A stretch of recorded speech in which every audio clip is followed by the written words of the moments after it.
ছোঁয়া কলেজে যাচ্ছিল। বাড়ি থেকে 5 মিনিটের রাস্তা, তাই হেঁটে যাচ্ছে। হঠাৎ পিছন থেকে কেউ ওড়না টেনে ধরলো। রেগে পিছনে তাকানোর আগেই এত জোরে টান মারলো যে ওড়না ওর শরীরে রইল না। রাস্তায় তো আর কম মানুষ থাকে না। লজ্জায় কুঁকড়ে উঠল ছোঁয়া। ব্যাগ কাঁধে থেকে নামিয়ে বুক চেপে পিছনে ঘোরার আগে গুলির শব্দ ভেসে এলো তরত গতিতে। পিছনে তাকিয়ে নিস্তব্ধ হয়ে গেল ছোঁয়া। ওর সামনে একজন পড়ে আছে, শরীরে রক্তমাখা, ভয়ে চোখে তাকিয়ে আছে। ছোঁয়া ছোট থেকেই রক্তে প্রচুর ভয় পায়। সামনে তাকালো। কে এই কাজটা করলো? কে মারলো ছেলেটাকে? সামনে তাকিয়ে দেখলো একটা কালো গাড়ির সঙ্গে সঙ্গে গাড়িটা চলে গেল। ছোঁয়া হতবাক হয়ে চলে যাওয়া দেখলো। কে ছিল গাড়িতে? আর সে কেন বা মারলো লোকটাকে? হঠাৎ লোকটার হাতের দিকে চোখ গেল। এটা তো আমার ওড়না। তাহলে এই ছেলেই আমার ওড়না টেনে ধরেছিল? কে এই ছেলে? আর কে বা ওই গাড়িতে ছিল? হ্যাঁ, ছেলেটা আমার ওড়না ধরে অপরাধ করেছে, কিন্তু তাকে এভাবে মরতে দেখে আমার প্রচুর কষ্ট হচ্ছে। আবার ভয়ও। এত রক্ত বের হচ্ছে। প্রথমে কমই ছিল, এখন আরও বেড়ে যাচ্ছে। আশেপাশের লোক চিৎকার করতে করতে এদিকেই আসছে। এত রক্ত দেখে ছোঁয়া নিজেকে আর ঠিক রাখতে পারল না। সঙ্গে সঙ্গে জ্ঞান হারালো। পরে ছোঁয়ার সময় মনে হলো কেউ ওকে নিজের বাহু ধরে জড়িয়ে নিল, কিন্তু তার মুখটা দেখতে পারল না, কারণ তখন ছোঁয়ার চোখটা অন্ধকারময় হয়ে গেছে। কিছু কথা আওয়াজ তার কানে আসে। চোখ খুলে নিজেকে বেডরুমে পেলাম। আমার মাথার কাছে আম্মু বসে আছে। আমি মিটিমিটি করে তাকিয়ে পুরো ঘর চোখ বুলালাম। তা দেখে আম্মু জিজ্ঞেস করলো, কি হয়েছে? কাউকে খুঁজছিস? আম্মু, আমি বাড়িতে কিভাবে আসলাম? একটা ফোন এসেছিল তোর আব্বুর নাম্বারে যে তুই রাস্তায় অজ্ঞান হয়ে গেছিস। সেই খবর পেয়ে তোর আব্বু অফিস থেকে ছুটে চলে আসে। আমি জ্ঞান হারিয়েছিলাম, মনে আছে। কিন্তু তখন আমাকে জড়িয়ে ধরলো কে? সে আমাকে বলেছিল, জান, তোমার কি হয়েছে? চোখ খোলো প্লিজ, চোখ খোলো। তোমার কিছু হতে পারে না। অনেক মায়া সেই কথায়। মনে হয়েছে খুব আপন কেউ বলছে কথাগুলো, কিন্তু তাকে আমি দেখতে পারিনি। সে কে? কি রে, কি ভাবছিস? আম্মুকে কিছু বললাম না। কিছু না আম্মু।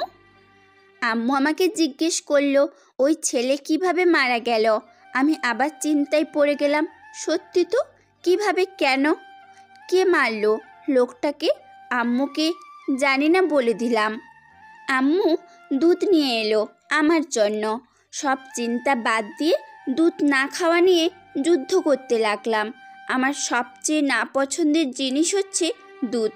অনেক বলেও আম্মুকে থামাতে পারলাম না। জোর করে খাইয়েই ছাড়লো। রাতে কথাগুলো ভাবছি। কে ছিল ওই গাড়িতে? আর সে এই ছেলেটাকে মারলই বা কেন? আমার সাথে মিসবিহেভের জন্য? আমি আর তো কোনো দোষ দেখছি না। অনেকক্ষণ ভাবতে ভাবতে ঘুমিয়ে পড়লাম। ঘুমের ঘরে মনে হচ্ছে খুব নরম কিছু ছোঁয়া আমার কপালে, গালে, আস্তে আস্তে সারা মুখে পাচ্ছি। আচমকা চোখ খুলে তাকালাম। রুমে পুরো অন্ধকার। হাত বাড়িয়ে ফোন খুঁজছি। হঠাৎ একটা ছায়া দেখতে পেলাম, যেটা আমার পাশে এসে বসলো। আমি সঙ্গে সঙ্গে উঠে ভালো করে ফোন খুঁজছি। যেই আলো জ্বালাতে যাব, ছায়াটা আমার হাত থেকে ফোনটা নিয়ে নিল। এবার আমি শিওর কেউ আছে এই ঘরে, কিন্তু কে? আমি ভয়ে কথা বলতেই পারছি না। তবুও অনেক কষ্টে কে বললাম, কিন্তু কোনো সাড়া শব্দ নেই। আমি চিৎকার করতে যাব, হঠাৎ একটা হাত আমার মুখ চেপে ধরলো। ভয়ে আমি ঘেমে একাকার। এত ভয় জীবনে আজই ফার্স্ট পাচ্ছি। ভয়ে কান্না করে দিলাম। চিৎকার করো না, সবাই তাহলে জেগে যাবে মায়াবতী। আমি উম উম করছি। হঠাৎ আমার মুখ থেকে হাত সরিয়ে নিল। আমি তো আর একটু হলে মরেই যেতাম। জোরে জোরে শ্বাস নিতে লাগলাম। কিছু বলবো তার আগে এমন কিছু করবে, আমি শক হয়ে আছি। এতটাই শক হয়েছি যে নড়তেই ভুলে গেছি। যখন বুঝতে পারলাম কিল ঘুষি দিতে লাগলাম, কিন্তু ছাড়ছেই না। আমার দম বন্ধ হয়ে আসছে, কিন্তু ছাড়ার কোনো নামও নিচ্ছে না। হঠাৎ ছেড়ে দিল। এতটাই ক্লান্ত হয়ে পড়েছি যে ঠাস করে বিছানায় পড়ে গেলাম। কে ওই ছেলে আর দেখার শক্তি নেই আমার, আর কিচ্ছু মনে নেই। এইদিকে অচেনা ছেলেটা এইভাবে ছোঁয়ার পড়ে যাওয়াতে একটু ভয় পেয়ে যায়। ও ছোঁয়ার কাছে গিয়ে আস্তে আস্তে ডাকতে লাগে। না, কোনো সাড়া শব্দই নেই। ফাল চেক করে দেখে, না, সব ঠিক আছে। লোকটি একদিনে ছোঁয়ার দিকে তাকিয়ে আছে। ছোঁয়ার চুলগুলো উড়ে যাচ্ছে মুখের উপরে। অচেনা লোকটি খুব যত্ন সহকারে চুলগুলো কানের পিছনে গুছিয়ে দেয়। প্রতিদিন রাতে এভাবে ছোঁয়ার রুমে আসে অচেনা লোকটি। ভোরের আগে আবার চলে যায়। আজও তাই হলো। ভোর হতেই লোকটি ছোঁয়ার কপালে একটা ভালোবাসার পরশ দিয়ে চলে যায়। সকালে ছোঁয়ার ফোনে মেসেজ আসায় জেগে যায়। ফোন হাতে নিয়ে দেখে একটা সেই নাম্বার। এই নাম্বারটা থেকে এক সপ্তাহ ধরে সকাল আর রাতে নির্দিষ্ট টাইমে মেসেজ আসে, আর ওটাই হলো ছোঁয়া। ভাবতে লাগলো কে হতে পারে। যতবার ফোন দিয়েছে নাম্বারটা বন্ধ পেয়েছে। হঠাৎ রাতের কথা মনে পড়লো, আর সঙ্গে সঙ্গে ছোঁয়া ভয়ে কুঁকড়ে উঠল। কে ছিল? কে এসেছিল? কয়েকদিন ধরে আমার মনে হচ্ছিল কেউ হয়তো আমাকে খুব কাছ থেকে দেখে, কিন্তু কোনো প্রমাণ পাইনি। তাই সব সময় মনের ভুল ধারণা ভেবেছি, কিন্তু কাল তো তাকে আমি অনুভব করেছি। এটা ঠিক দেখতে পারিনি, কিন্তু সে আমাকে টাচ করেছে। হঠাৎ ছোঁয়ার হাত ঠোঁটে চলে গেল, আর সাথে সাথে চিৎকার করে উঠল। ছোঁয়ার বাবা মাহমুদ হাসান অনেক বড় বিজনেসম্যান, সবাই যাকে এক নামে চেনে। আর ছোঁয়ার মা তাহমিনা আক্তার, হাউস ওয়াইফ। ছোঁয়া ইন্টার সেকেন্ড ইয়ারে পড়ে। পড়ালেখা মোটামুটি খুব একটা ভালো না, কিন্তু দেখতে মাশাল্লাহ অনেক সুন্দর। যেমন মাথা ভর্তি ঘন কালো চুল, গায়ের রং একদম ফর্সা, লম্বা পাসপোর্ট। ছোঁয়া অনেক চঞ্চল টাইপের মেয়ে, শান্ত খুব কমেই থাকে, আর অনেক রাগী। মাহমুদ আর তাহমিনা বেগমের চোখের মনি ছোঁয়া। মেয়েকে অসম্ভব ভালোবাসে, যখন যা চায় সব দেয়, কোনো ইচ্ছাই অপূর্ণ রাখে না। ছোঁয়ার মা রান্নাঘরে রান্না করতেছিল। হঠাৎ মেয়ের এমন চিৎকার শুনে দৌড়ে এলো। ছোঁয়ার বাবা রুমে ছিল, অফিসের জন্য রেডি হচ্ছিল। মেয়ের চিৎকার শুনে ভয় পেয়ে নিজেও ওসব বাদ দিয়ে আসে। আমার মামুনির কি হয়েছে? আব্বু, কি হয়েছে বলো, তোমার কি চাই বলো, একবার আমি তাই এনে দিব। ছোঁয়া ওর আব্বুকে জড়িয়ে ধরে সব খুলে বলে। ছোঁয়ার আম্মু পাশেই থাকে। বাবার কাছে থাকলে সে যে কখনোই কাছে ঘেঁষতেই পারে না। সব শুনে ছোঁয়ার বাবা যাও একটু বিশ্বাস করতেছিল, কিন্তু ছোঁয়ার মার কথা শুনে আর পারল না। ছোঁয়া, আমার বিশ্বাস তুমি স্বপ্ন দেখেছো। এমন কখনো হয় নাকি?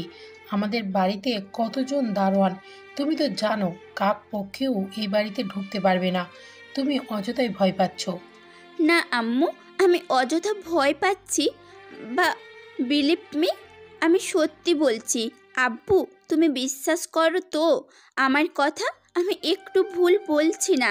কেউ আসছিল আমার রুমে। মামুনি, আমি তোমাকে বিশ্বাস করো, কিন্তু এই মুহূর্তে আমার তোমার আম্মুটার কথাটাই ঠিক মনে হচ্ছে। তুমি নিশ্চয় ভুল দেখেছো। কেউ কিভাবে আসবে ভাবো। দুজন মিলে ছোঁয়াকে অনেক কিছু বুঝিয়ে বলে যে ছোঁয়ার ধারণা ভুল। ছোঁয়া বসে বসে ভাবছে, আমি কি এতটাই ভুল দেখলাম? উফ, দেখিনি তো, অনুভব করেছি। ছোঁয়ার ঠোঁটের কথা মনে পড়ে গেল। সঙ্গে সঙ্গে আয়নার সামনে গেল। ঠোঁট লাল হয়ে আছে। তার মানে আমার ধারণা ভুল না, সত্যি কেউ ছিল। কিন্তু কে সে? আব্বু আম্মু তো আমার কথা বিশ্বাসই করলো না। কি করে বিশ্বাস করাবো তাদের? হঠাৎ কলেজের কথা মনে পড়ে গেল। কাল ক্লাস করতে পারেনি, আজ তো যেতে হবে। সব চিন্তা বাদ দিয়ে রেডি হয়ে নিল। নিচে এসে হালকা খাবার খেয়ে বেরিয়ে পড়ল। গেট দিয়ে বের হয়ে হাঁটছে আর ভাবছে কথাগুলো। হঠাৎ মনে হচ্ছে কেউ আমার পেছনে পেছনে আসছে, কিন্তু আমার কেন মনে হচ্ছে কেউ আমাকে সব সময় ছায়ার মতো ফলো করছে? ছোঁয়া পিছনে তাকালো দেখার জন্য, না, কেউ নেই। আবার তাকালো, মনে হলো কেউ সরে গেল। এখন ছোঁয়ার ভয় করছে। না, আর হাঁটা যাবে না, কাল থেকে গাড়ি নিয়ে আসবে। এসব ভেবে কলেজে ঢুকে গেল ছোঁয়া। এইদিকে গাছের আড়াল থেকে বেরিয়ে ভাবতে লাগলো, কেন এত নেশা লাগে? যত দেখি মনে হয় এই তো প্রথম দেখছি। আমার মায়াবতীর মাথায় তো অনেক বুদ্ধি, কতবার পেছনে ফিরেছে। একটুর জন্য আজ ধরা পড়া থেকে বেঁচে গেছি, আর একটু হলেই ধরা পড়ে যেতাম। হঠাৎ ফোন বেজে উঠল। হ্যালো। বস, সবাইকে ধরেছি, আপনি তাড়াতাড়ি চলে আসেন। এই হচ্ছে রাহুল, মাফিয়া বস। সমস্ত গুন্ডারা তার ভয়ে কাঁপে। সবাই রাহুলকে দেখলে মাথা নিচু করে থাকে। প্রচণ্ড রাগী আর বদমেজাজি রাহুল, সবসময় রাগী ফুডু নিয়ে থাকে, যে কখনো ভুলের ক্ষমা করে না। তার কাছে ভুলের একটাই শাস্তি, মৃত্যু। রাহুল দেখতে পুরো হিরো, সব মেয়ের ক্রাশ, যাকে বলে এক কথায় বলার জন্য হাজার হাজার মেয়ে লাইন ধরে। কিন্তু রাহুলের তাতে কোনো ইন্টারেস্ট নেই। রাহুলের উচ্চতা 6 ফুটের উপরে, গায়ের রং ধবধবে ফর্সা, গালে খোঁচা খোঁচা দাড়ি।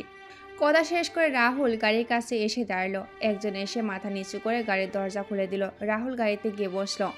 বাগান বাড়ি এসে গাড়ি থামালো। দরজা খুলে বেরিয়ে এলো রাহুল। সবাই মাথা নিচু করে ফেলো রাহুলকে দেখে।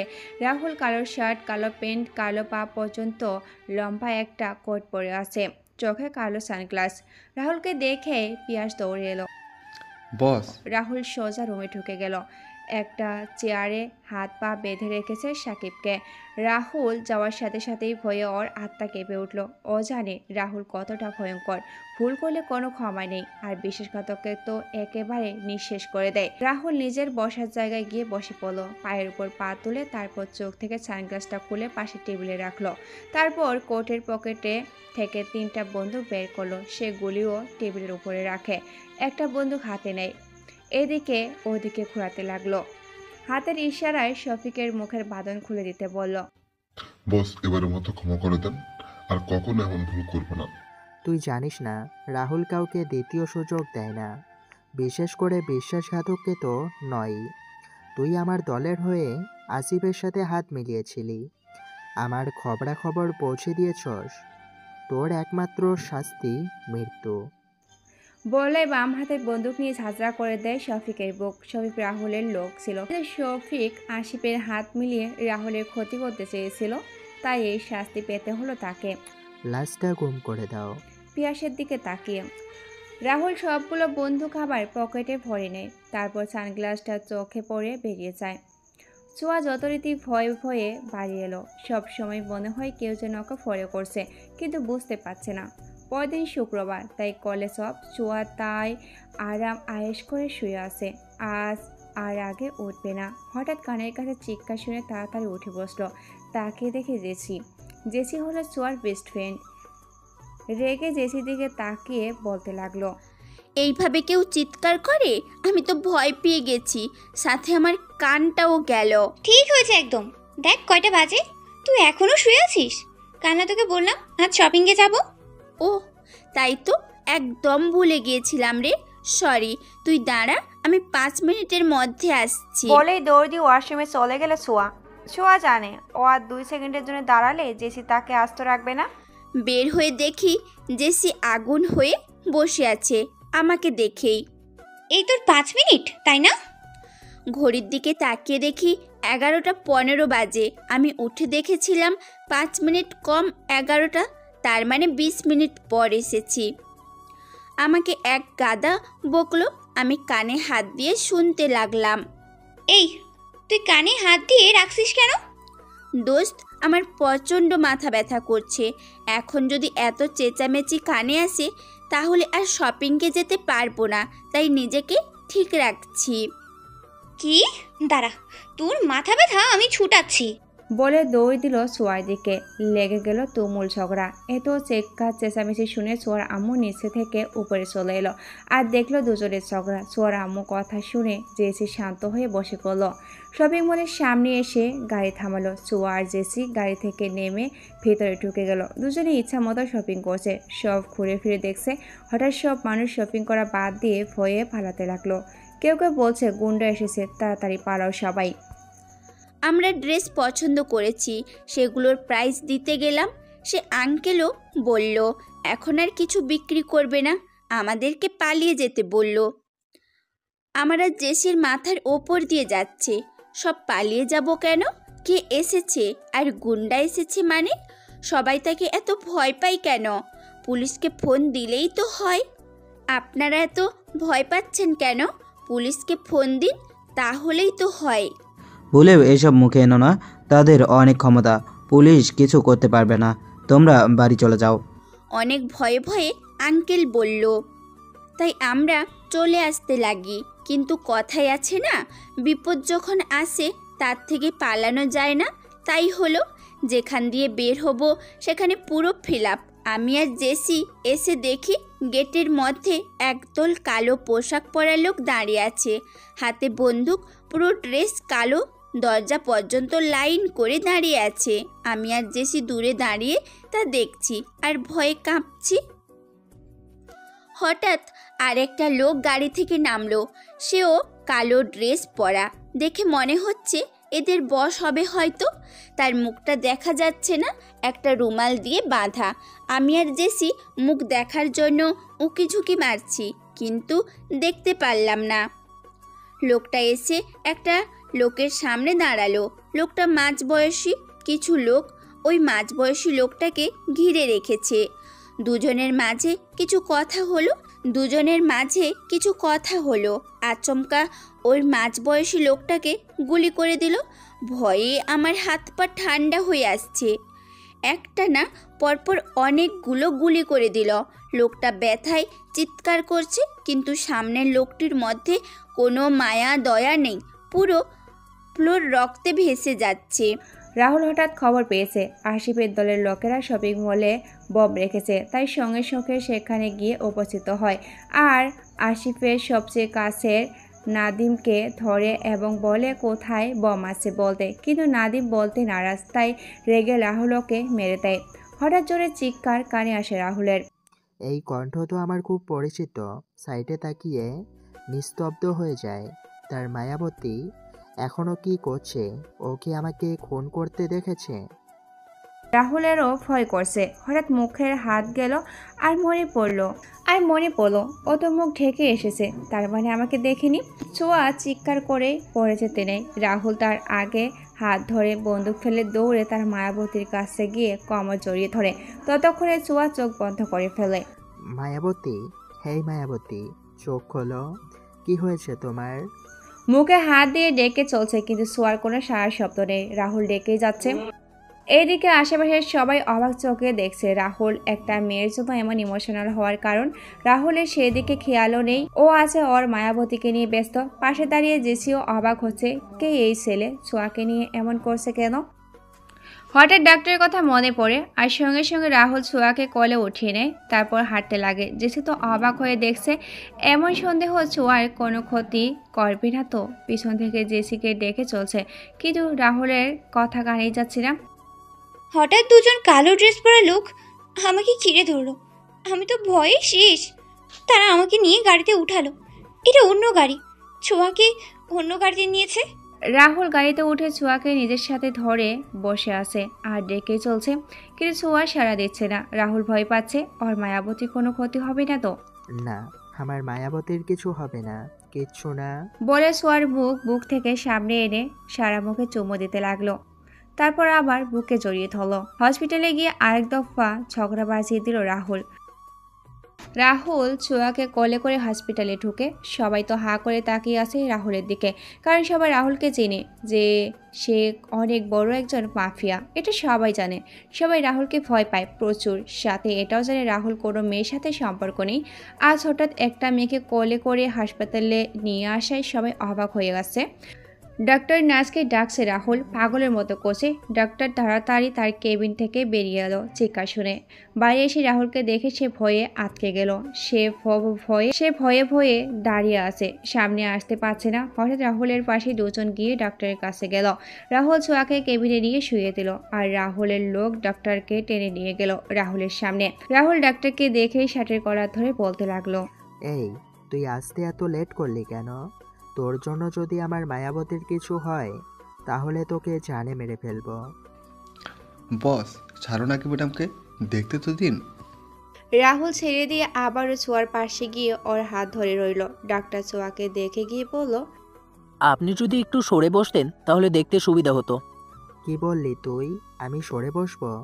ডাক্তার ভয়ে আর কিছু না বলে ওইভাবেই দেখতে লাগলো। তাড়াতাড়ি বল, কি হয়েছে? ও চোখ খুলছে না কেন? আগে তো অজ্ঞান হলে পানি দিলেই জ্ঞান ফিরত, আজ খুললো না কেন? স্যার, ওনার তেমন কিছু হয়নি। কিছু হয়নি? তাহলে চোখ খুলছে না কেন? তুই আমাকে মিথ্যে বলছিস না তো? না, ওনার শরীর দুর্বল, তাই দেরি হচ্ছে, 10 মিনিটের মধ্যে জ্ঞান ফিরে আসবে। ঠিক বলছিস তো? জি। রাহুল কথাটা শুনে যেন শান্তি পেল। ডাক্তারকে হাতের ইশারায় চলে যেতে বলল।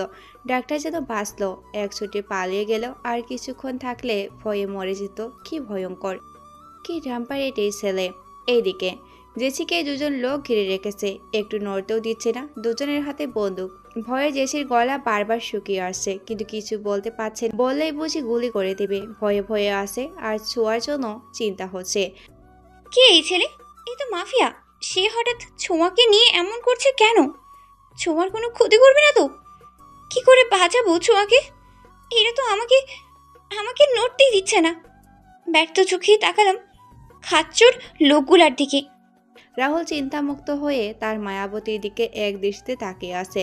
কখন চোখ খুলবে, তার মায়াবতীর হাত দুটো নিজের হাতের মাঝে ধরে রেখেছে, আর একটু পর পর চুমু দিচ্ছে। হঠাৎ দেখলো ছোঁয়া হাত নড়ে উঠল।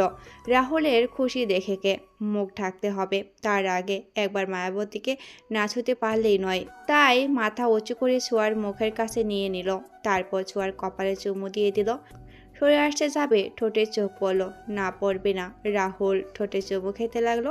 ছোঁয়া আস্তে আস্তে চোখ খুলে নিজেকে একটা রুমে পায়।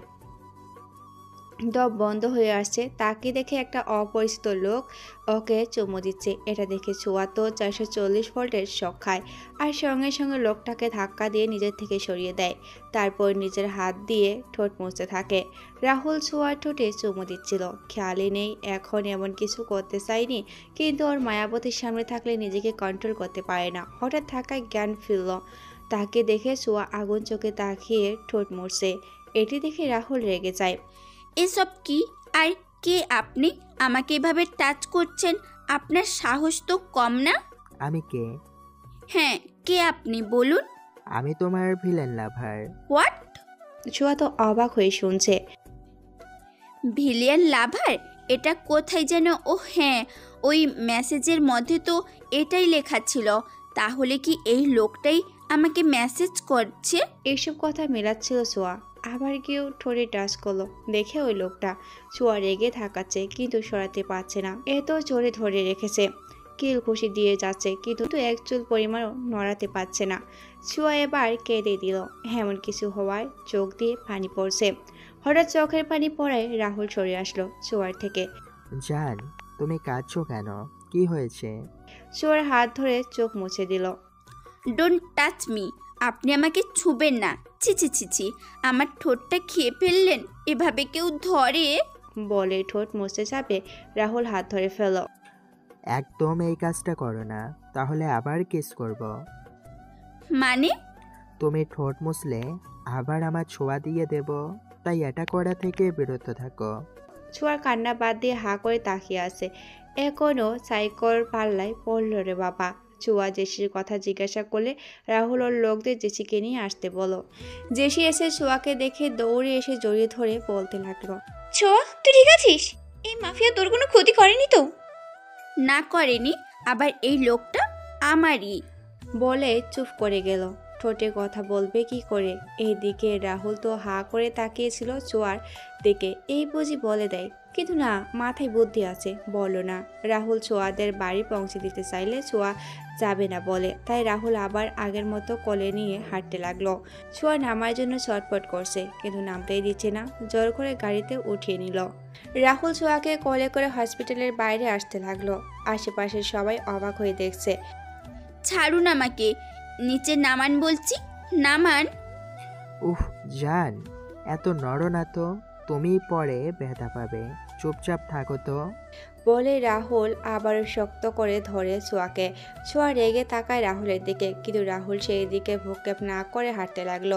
রাহুল গাড়ির কাছে আসার সাথে সাথেই সবুজ এসে দরজা খুলে দেয়। ছোঁয়া কি করবে ভেবে না পেয়ে আচমকা রাহুলের গলা জোরে কামড় দিয়ে বসে। হঠাৎ এমন হয় রাহুলের হাত আলগা হয়ে আসে। ছোঁয়া পড়ে যেতে নিলে ছোঁয়া ভয় পেয়ে রাহুলের গলা ঝাপটে ধরে। এ কি? আপনি আমাকে এভাবে ফেলাচ্ছেন কেন? ভালো করে নামিয়ে দেন, নয়তো আমি পড়ে ব্যথা পাবো তো। রাহুলের দিকে তাকায়। কেন জান, পরে ব্যথা পাবে কেন? তুমি তো এই জন্য আমাকে কামড় দিয়েছো। এখন আবার ধরে রেখেছো কেন? আমি এভাবে কামড় দেইনি। কথা বলতে বলতে রাহুল ছোঁয়াকে গাড়ির ভিতরে বসিয়ে দেয়। দরজা লাগানোতে বুঝতে পারে। আমাকে গাড়ির ভেতরে বসালেন কেন?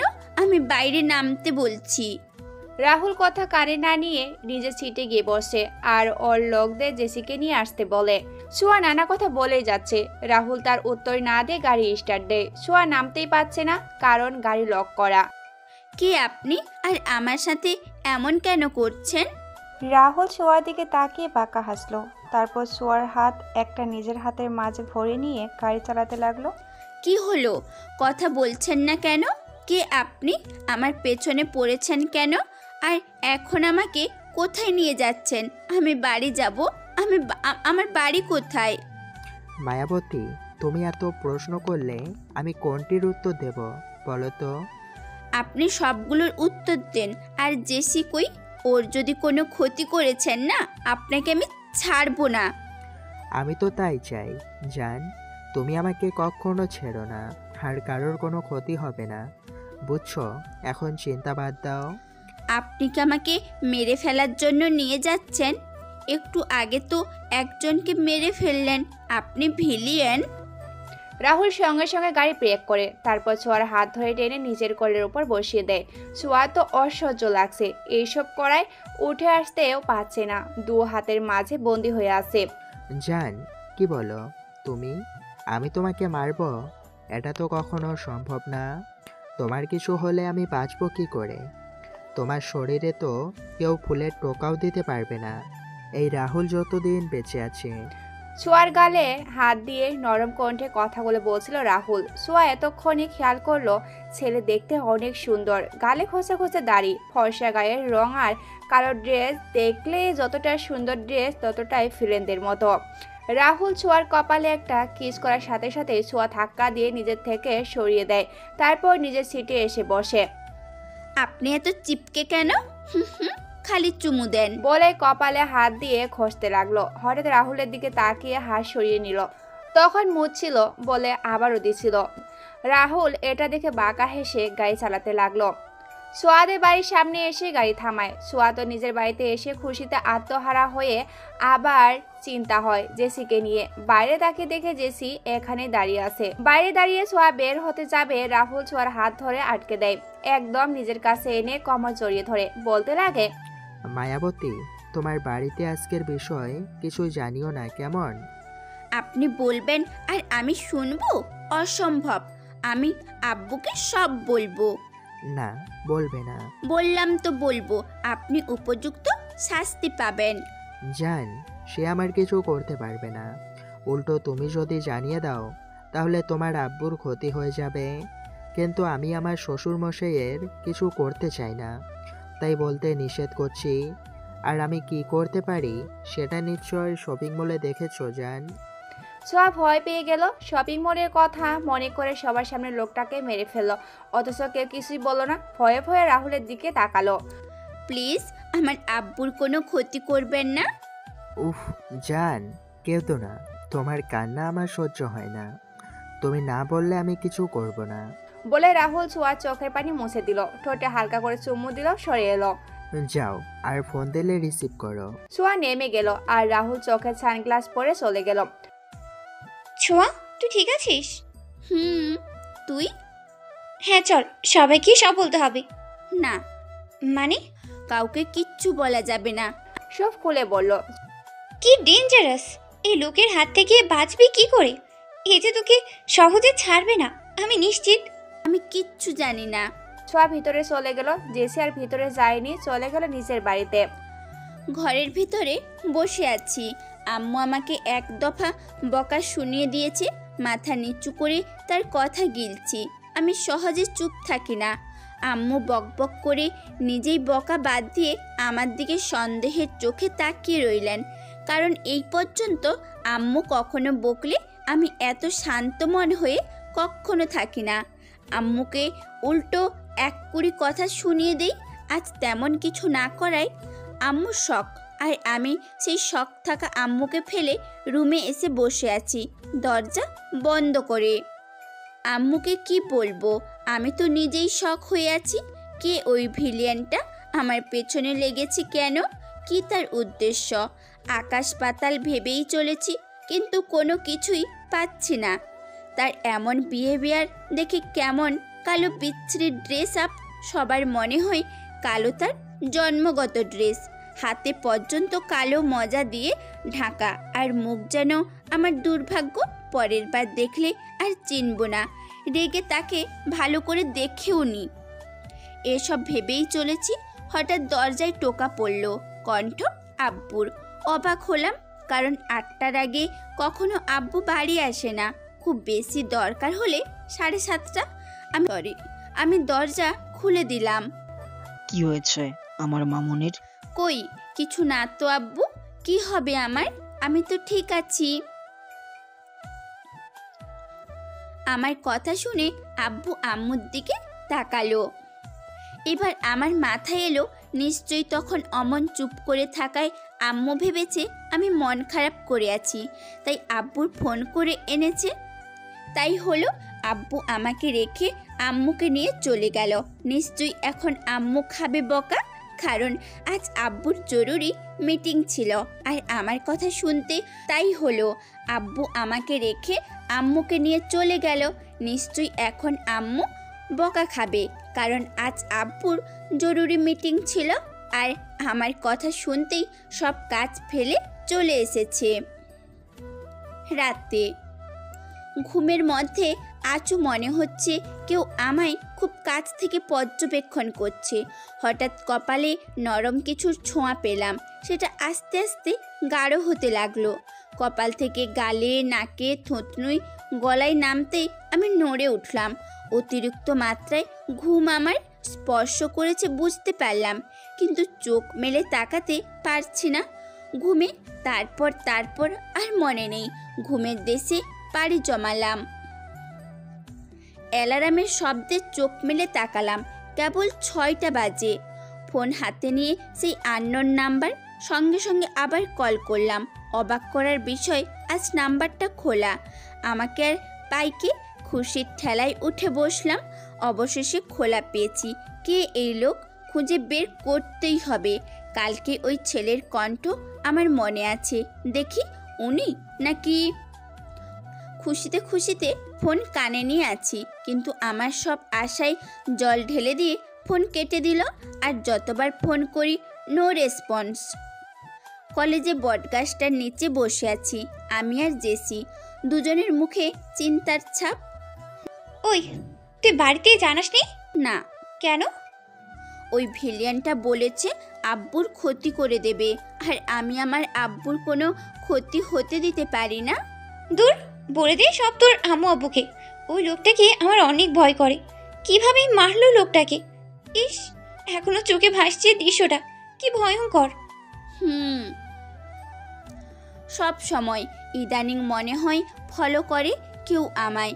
বাড়িতেও তাই মনে হয়, ছাদে গেলেও, রুমে, বারান্দায়ও, কলেজে আসতেও ভয় করে রে। কি এক জ্বালায় পড়লাম। আব্বুর কথা চিন্তা করে কাউকে বলতেও পারি না। এত ভয় নিয়ে আর থাকা যায় না। বাধ্য হয়ে বন্দি হলাম ঘরের কোণে। কোথায় যাব? না, অসহ্য লাগছে সব। আব্বু আম্মুর তো চিন্তাই শেষ, সারাদিন জিজ্ঞেস করেই চলেছে। 1 সপ্তাহ হলো কলেজে যাই না, যেতেও মন চায় না, কিন্তু কেন যাব না? অযথা ভয় পেয়ে ঘরে বসে থাকলে কোনো সমস্যার সমাধান হবে না। এভাবে বসে থাকা উচিত না। মনে গভীর সাহস নিয়ে চলে এলাম কলেজে। কতদিন মনে হয় আসেনি। অর্ক, জিহান, জেসি, টিয়া ওই দূরে বসে আড্ডা দিচ্ছে, আমিও ওদের কাছে যেতে লাগলাম। এই 1 সপ্তাহে কত ফোন যে করেছে, কিন্তু আমি জেসি ছাড়া কারোর ফোন রিসিভ করিনি। কারণে জেসি সব জানে, ওকে বলে মন হালকা করছি। আর কেউ তো সেদিন কলেজেও আসেনি, তা জানে না ও। আমি যাওয়ার সব নতুন বউ এলে যেমন করে তেমন করে তাকিয়ে রইল। তারপর শুরু হলো বকা। জেসি বাদে সবাই এত বকা দিল। কখনো আমাকে বকা দিতে পারে না, আমি ওদের কান টেনে ছিঁড়ে যে। কিন্তু আজ ওদের বকা শুনলাম, কিছু বললাম না, কারণ দোষ আমার, ওদের না। সবাই আমার ভার মতো হাঁ হয়ে আছে। কে রে, তুই ঠিক আছিস তো ছোঁয়া? কেন? তোকে এত কিছু বললাম আর তুই চুপ করে রইলো। আমি কিছু বলতে যাব, কিন্তু টিয়ার কথা শুনে বলতে পারলাম না। এই এখন কথা বাদ দিয়ে ছোঁয়া, পেছনে তাকা, দেখ ছেলেটা কত কিউট। আমি তো দেখেই ফিদা, কি হ্যান্ডসাম। টিয়া বলেই যাচ্ছে, টিয়া সব সময় এমন করে, যে কোনো নতুন ছেলে দেখলেই ওর কাছে পৃথিবীর সেরা ছেলে মনে হয়। তাই আমি ওর কথায় কান দিলাম না। ও বেচারি তো গুণগান গাইতে গাইতে চলে গেল, আর জেসি সে ফোন ধরে দূরে দাঁড়িয়ে আছে। মেয়েটা সব সময় এমনি করে। অর্ক আর জিহানের সাথে কথা বলতে লাগলাম। হঠাৎ টিয়া এসে আমাকে টেনে নিয়ে যেতে লাগলো। ওই দেখ কি সুন্দর ছেলেটা। বিরক্ত হয়ে তাকালাম। সাদা শার্ট ইন করে পরা, উপরে কালো কোট, কালো প্যান্ট, হাতে ঘড়ি, চোখে সানগ্লাস, হাত নেড়ে একটু পরপর চুল ঠিক করছে, গালে চাপ দাড়ি। আমি হাঁ হয়ে তাকিয়ে আছি। এই প্রথম কোনো ছেলে দেখে আমি আপনা আপনি বলে ফেললাম, ক্রাশ খেয়েছি রে টিয়া। বলেছিলাম না, দেখেছিস কি অ্যাটিটিউড। উফ, আমার যে কি ভালো লাগছে, এত সুন্দর। আমি একেই বিয়ে করতে চাই রে। আগের সবগুলো ক্যান্সেল। আমি ওর মাথায় গুত্তা মেরে বলে উঠলাম, এখন কথা বাদ দিলে এরপর আর সুন্দর কেউ আসলে একে বাদ দিয়ে তাকে ধরবেন। না না, এর থেকে সুন্দর আর আমি দেখিনি রে। কি দেখতে রে আমার তো। থাক বোন, তুই চুপ থাক আর বলিস না। টিয়া গাল ফুলিয়ে চলে গেল।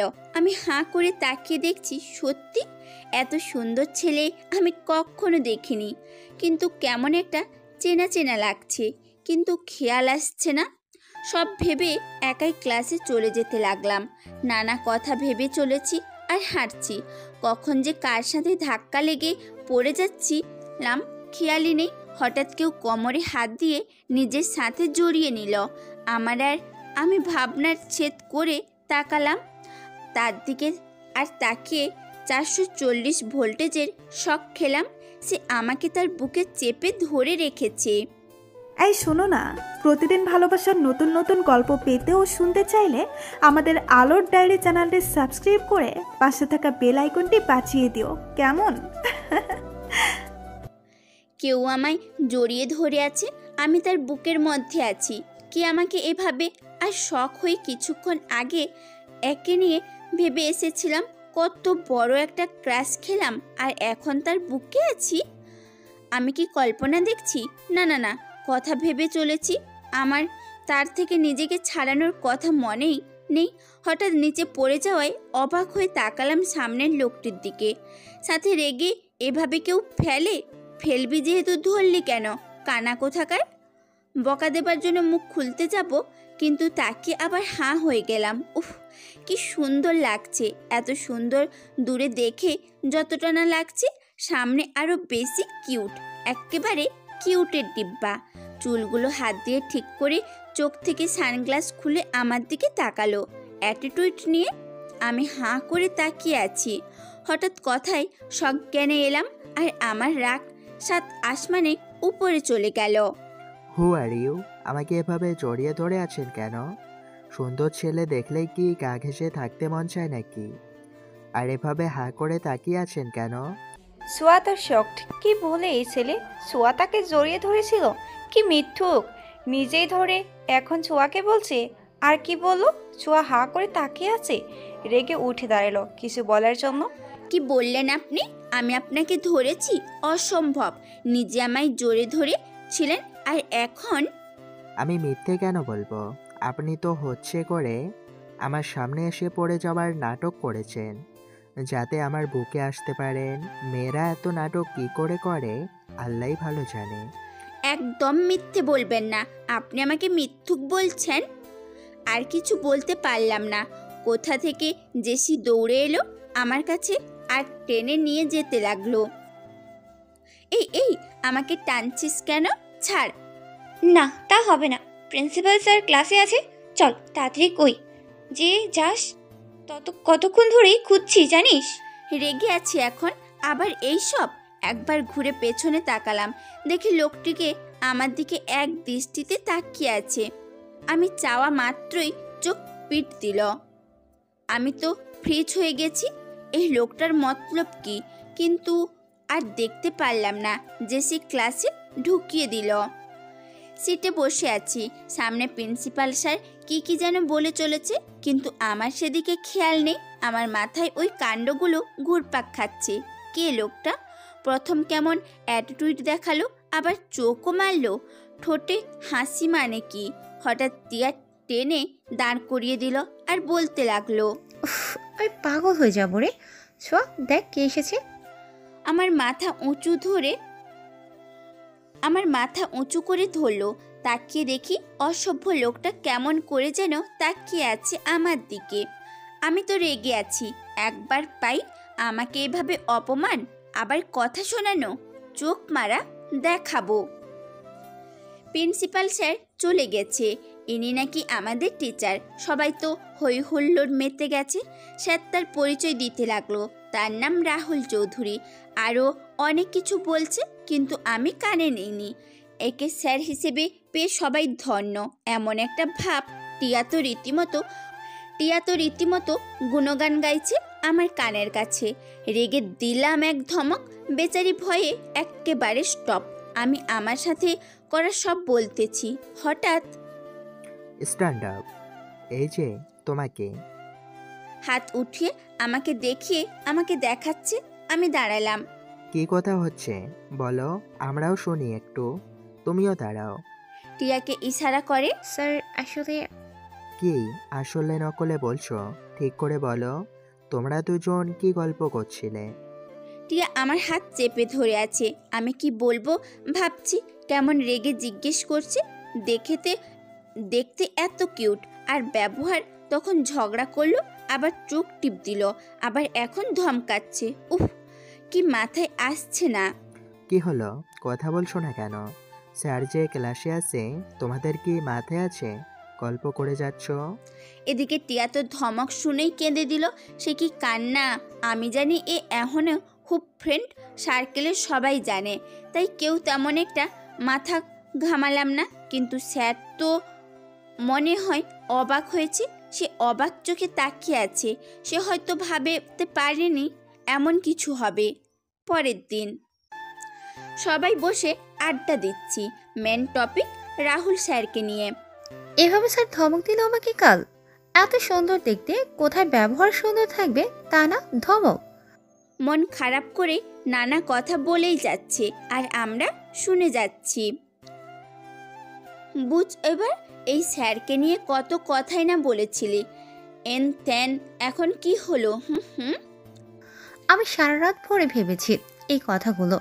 ভেবেছিলাম এর সাথে লাইন মারবো। না বাবা, এমন রাগী কাউকে চাই না। ওর কথা শুনে আমার হাসতে হাসতে শেষ। ক্যান্টিনে বসে আমরা কথা বলছিলাম। হঠাৎ রাহুল স্যারও এসে আমাদের পাশের সিটে বসলো। তারপর একটা কফি অর্ডার করে ফোন টিপতে লাগলো। আশেপাশে কাউকে দেখছে না। আমি তো একবার তাকিয়ে টিয়ার দিকে তাকালাম। বেচারি তাকায়নি, উঠেই চলে গেল। আমি বসে আছি, সাথে জেসি। মনে চাঁদ হাতে পাওয়ার মতো করে বসে আছি। কারণ স্যার কি শাস্তি দিতে চেয়েছিল, কিন্তু কিভাবে কি করব ভেবে পাইনি। এখন সেই সুযোগ করে দিলাম। জেসিকে নিয়ে বেরিয়ে যাব। হঠাৎ স্যার ডাক দিল। জীবনে বড় ভুল করে স্যার ডাকে সাড়া দিতে গেলাম। পেছন ঘুরে স্যারের কাছে, আর আমি নেই। স্যারের কোলের ওপর বসে আছি। নিজের জালে নিজেই ফেঁসে গেলাম। কেন যেন তার ডাক শুনতে গেলাম। আমার কোমর জড়িয়ে কোলের ওপর বসিয়ে রেখেছে। ওঠার জন্য ছটফট করছি, কিন্তু সে আমাকে ফেলার জন্য এসব, তাই না? এখন তো নিচেই বলেই হেসে উঠল। আমি অসহায় চোখে তাকিয়ে আছি। আশেপাশে সবাই রাগী দৃষ্টিতে তাকিয়ে আছে। মনে হচ্ছে খেয়ে ফেলবে আমাকে। এই কাজের জন্য আপনাকে শাস্তি পেতে হবে। সরি স্যার, আর এমন ভুল হবে না। এবারের মতো মাফ করে দিন। নো, তোমাকে শাস্তি পেতেই হবে, কিন্তু আজ না, কাল দেব তোমার শাস্তি। কি শাস্তি দেবে আমায় কে জানে। ভয়ে আমি তো শেষ। কেন যে ওই কাজটা করতে গিয়েছিলাম। কথাগুলো ভেবেই চলেছি, আর বাড়ি আসছি। আজ গাড়ি নিয়ে যাইনি। কলেজের মাঠে বসে আছি আমি, টিয়া, জেসি। চিন্তায় আমি কোনো কথা বলছি না। স্যার কি শাস্তি দেবে আমাকে কে জানে। ছোঁয়া, এই ছোঁয়া। কানের কাছে চিৎকার শুনে রেগে তাকালাম জেসির দিকে। এভাবে চিৎকার করে মাথা খাচ্ছি, অসহ্য। এমনিতেই স্যারের জন্য চিন্তায় মরছি, আর ওরা না, কিছুতেই না। স্যারকে আমি শাস্তি দেবার সুযোগ দেবই না। আমাকে কিছু করতে হবে, কিন্তু কি করব? ছোঁয়া, কি হয়েছে? এভাবে ষাঁড়ের মতো চিল্লাচিল্লি করছিস কেন? দেখছিস না ভাবছি ওই স্যারকে কিভাবে আটকাবো। তোরা সাহায্য করা বাদ দিয়ে চিল্লাচ্ছিস। আমাদের কথা কি শুনছিস? কিছু চুপ মেরে আছিস। আর স্যারকে আটকাবো কি করে? তুই কেন কালকে ওই কাজটা করলি? হঠাৎ মাঝখান থেকে টিয়া বলে উঠল, আমার কাছে একটা প্ল্যান আছে। বল তাড়াতাড়ি। তুই আজ বাড়ি চলে যা, তাহলে স্যার আর শাস্তি দিতে পারবে না। আগামীকালও আসিস না, স্যার ভুলে যাবে তোকে শাস্তি দেওয়ার কথা। আমার টিয়ার কথাগুলো ভালো লাগলো, আসলেই তাই করি। আজ চলে যাই ভেবেই উঠে দাঁড়ালাম। টিয়া ঠিক কথাই বলেছে। ব্যাগ নিয়ে গেটের কাছে এসেছি, যেই বের হয়ে যাব হঠাৎ কেউ হাত ধরে ফেললো। হঠাৎ হাত ধরায় চমকে তাড়াতাড়ি পেছনে তাকিয়ে আঁতকে উঠলাম। এ তো স্যার রাহুল স্যার। আমার হাত ধরে মুখে হাসি ঝুলিয়ে তাকিয়ে আছে। স্যারকে আজ আরও বেশি কিউট লাগছে। নীল শার্ট, চোখে সানগ্লাস, নীল রংটা স্যারের শরীরে অসম্ভব সুন্দর লাগছে। হঠাৎ কথায় সম্মতি পেলাম। তা মিস, আপনি এভাবে পালিয়ে যাচ্ছেন যে? কই না তো, পালাবো কেন? তাহলে ক্লাস না করে চলে যাচ্ছেন যে? না মানে আসলে। কি ভালো করে বলেন, নাকি আমার শাস্তির ভয়ে চলে যাচ্ছ? স্যার কথা বলতে বলতে একদম আমার কাছে চলে এসেছে। এত কাছে এসেছে যে আমি কথা বলতেই পারছি না। কি হলো বলুন? আপনি একটু সরে দাঁড়ান প্লিজ। আমার কথায় স্যার বাঁকা হেসে সরে দাঁড়ালো। এবার বলুন, কোথায় যাচ্ছিলেন? বাড়িতে। কেন? আসলে মাথাটা প্রচুর ব্যথা করছে, তাই ভাবছি আর চলে যাই। হোয়াট? তোমার মাথা ব্যথা করছে, আমাকে আগে বলনি কেন? দেখি খুব কি বেশি ব্যথা হচ্ছে? চলো চলো হসপিটালে যাই। এত কেয়ারলেস কেন তুমি? মাথা ব্যথা নিয়ে কেন এসেছো কলেজে? ঠিকমতো ঘুমাও না নাকি? আমি তো হাঁ করে স্যারের কাণ্ড দেখছি। সামান্য মাথা ব্যথা বলায় স্যার এত হাইপার হবে আমি ভাবিনি। এমনভাবে কথা বলছে যেন আমি তার খুব আপন কেউ। স্যারের মুখের দিকে তাকিয়ে আছি। কালকেই তো স্যারকে প্রথম দেখলাম, তবুও কেন জানি মনে হচ্ছে আগেও দেখেছি। কথাগুলো কেমন জানি মনে হচ্ছে আগেও শুনেছি। স্যার তো অস্থির হয়ে গেছে, নানা কথা বলছে, আমার গালে হাত দিচ্ছে, কপালে, মাথায়। কি থেকে কি করবে বুঝতে পারছে না। আমি তো কিছু বলার ভাষাই খুঁজে পাচ্ছি না। স্যারের বিহেভিয়ার কেমন অদ্ভুত লাগছে। হঠাৎ স্যার টেনে নিয়ে যেতে লাগলো। আশেপাশে তাকিয়ে দেখি সবাই, বিশেষ করে সব মেয়েরা রাগী চোখে তাকিয়ে আছে। আসলে স্যারের ওপর সবাই একদিনেই ক্রাসিত হয়েছে। এখন আমার সাথে দেখে জ্বলছে, কিন্তু স্যার আমাকে টেনে কোথায় নিয়ে যাচ্ছে? সত্যি ডাক্তারের কাছে নয় তো? ও মাই গড, এ কেমন ঝামেলায় পড়লাম। মিথ্যে বলেও দেখছি কেস খেলাম। এখন কি হবে? আমি হাত ছোটানোর জন্য টানছি, কিন্তু স্যার শক্ত করে ধরে রেখেছে, ছুটাতে পারছি না। স্যার হাত ছাড়ুন, আমাকে কোথায় নিয়ে যাচ্ছেন? কোনো কথা নয় জান, তুমি সব সময় কিছু না কিছু বিপদ ঘটাও, এটা ঠিক না জানো? জানো না তোমাকে নিয়ে আমি কত টেনশনে থাকি? তোমার কিছু হলে আমি তো ফ্রিজ হয়ে গেছি। এই ব্যাটা কয় কি? স্যার কি পাগল হলো নাকি? আমাকে জান বলছে, আবার কি বললো? টেনশনে থাকে। উফ আল্লাহ, নিশ্চিত স্যার পাগল হয়েছে, নয়তো আমি স্বপ্ন দেখছি। কথাগুলো ভাবছিলাম, হঠাৎ গাড়ির দরজা খোলার ঘোর কাটে। তাকিয়ে দেখি স্যার আমাকে গাড়িতে উঠিয়ে নিজেও উঠে পড়ে। এ কি স্যার, আপনি আমায় গাড়িতে উঠালেন কেন? তুমি এখন আমার সাথে হসপিটালে যাবে। কেন? আমি কোথাও যাব না। গাড়ি থেকে নামান, আমি বাড়ি যাব। চুপ করে বসো, আগে ডাক্তারের কাছে যাব, তারপর বাকি জায়গা। ডাক্তারের কাছে কেন যাব? আমার তো কিচ্ছু হয়নি বলেই জিভ কাটলাম। কথার তালে হাসা কথা বের হয়ে গেল। এখন তো আমি শেষ। কি বললে? কিছু হয়নি মানে? আসলে তুমি আমাকে মিথ্যে বলেছ? ফট করে গাড়ি থেমে গেল। তাকিয়ে দেখি স্যার রেগে লাল গেছে। মনে হচ্ছে আমাকে চোখ দিয়ে গিলে খাবে। আমি তো চোখ দেখেই শেষ। এত সুইট একটা ছেলে, তার এত রাগ ভাবা যায়? স্যার আমার হাত ধরে নিজের দিকে টেনে একদম নিজের সাথে মিশিয়ে নিল। আমি আরও অবাক হয়ে তাকিয়ে আছি। স্যার এমন বিহেভ কেন করছে? আমার মাথা আউট হবার উপক্রম। স্যার কি করছেন কি? থেকে থেকে কথাগুলো বললাম। স্যার আমাকে এত কাছে নিয়েছে যে আমি কথা বলতেই পারছি না। স্যারের নিঃশ্বাস আমার মুখে পড়ছে। হোয়াট? তুমি আমাকে মিথ্যে বলেছ? তোমার কোনো ধারণা আছে আমি কতটা ভয় পেয়ে গেছিলাম? তোমার সাহস কি করে হলো মিথ্যে বলার? চিৎকার করে বলছে। আমি তার চিৎকার শুনে ভয়ে চোখ বন্ধ করে ফেলি। রাহুল হঠাৎ ছোঁয়ার অসুস্থতার কথা শুনে প্রচুর ভয় পেয়ে যায়। কি করবে মাথা গরম হয়ে যায়। গায়েতে ছোঁয়ার মুখের কথাটা মিথ্যা ছিল জানার পর আরো রেগে যায়। এই কারণে ছোঁয়াকে নিয়ে রাহুল অনেক পজিটিভ। ওর কিছু হলে নিজেই বাঁচতে পারবে না। রেগে ছোঁয়াকে নিজের সাথে মিশিয়ে নেয়। কিছু বলতে যাবে কিন্তু বলতে পারে না। ছোঁয়া ভয় মিশ্রিত মুখ দেখে যা রাহুলকে আকর্ষণ করে অনেক। ছোঁয়া ভয়ে চোখ খিসে বন্ধ করে আসে আর রাহুল রাগ ভুলে মুগ্ধ চোখে তাকিয়ে আসে। কিছু চুল ছোঁয়ার মুখে এসে পড়ে। রাহুল মুচকি হেসে চুলগুলো কানের পিঠে গুঁজে দেয়। ছোঁয়া কেঁপে ওঠে। হঠাৎ ছোঁয়ার ঠোঁটের উপর চোখ পড়ে প্রচন্ড টানছে জায়গাটা। আর থাকতে না পারে যেই না ঠোঁটে ঠোঁট মিলিয়ে দেবে, ছোঁয়া চোখ খুলে তাকায়। তখন রাহুল কানের পিঠে চুল গুঁজে দেয়। কেঁপে ওঠে ছোঁয়া। অদ্ভুত শিহরণ হয় ওর। মন আস্তে আস্তে তাকে দেখে স্যার ওর ঠোঁটের দিকে এগিয়ে আছে। এটা দেখেই রেগে ধাক্কা দিয়ে ছিটকে সরে আসে। আচমকা ধাক্কা খেয়ে চোখ মেলে তাকায় রাহুল। ছোঁয়ার রেগে তাকিয়ে আছে ওর দিকে। এবার রাহুল বুঝলো ও কি করেছিল।